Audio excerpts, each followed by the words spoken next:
டேய் மச்சான் அவசரப்படாதடா. டேய் என் மேல எப்ப கை வச்சாங்களோ அப்போவே முடிவு பண்ணிட்டேன். இந்த மாசம் சம்பளம் எடுத்து கல்யாணம் பண்ணணும். டேய் மச்சான் நீ வாங்குற சம்பளத்துக்கு இப்ப கல்யாணம் கட்டி குடும்பம் நடத்த முடியாதுடா. ஜோதிச்சு பண்ணுடா அதனால. என்ன என்ன சொல்ற? மாசம் ஆனா கையில 8000 ரூபாய் நிக்குது, தெரியுமா உனக்கு? மச்சான் 8000 நிக்குதாடா? 8000 ரூபாய் இல்ல மச்சான், ஒழுங்கா ஓட்டி பார்த்தா 10,000 ரூபாய் எடுப்பேன்.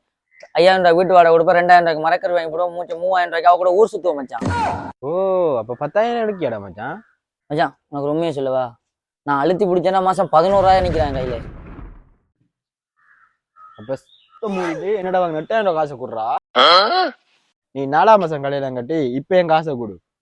யாரு கல்யாணமா இருக்கு? காசு கூட 10,000 ரூபாய் காசை வச்சு பக்குனத்தை கல்யாணம் கட்ட போறாரா? 1 minute later. ஆமா கல்யாணத்துக்கு எங்க வேட்டி சட்டை எடுக்க போறா? போ கடை செலவா போ. ஊரு உள்ள கடல்ல தெரியுது கதைக்க பொண்ணா அவருக்கு.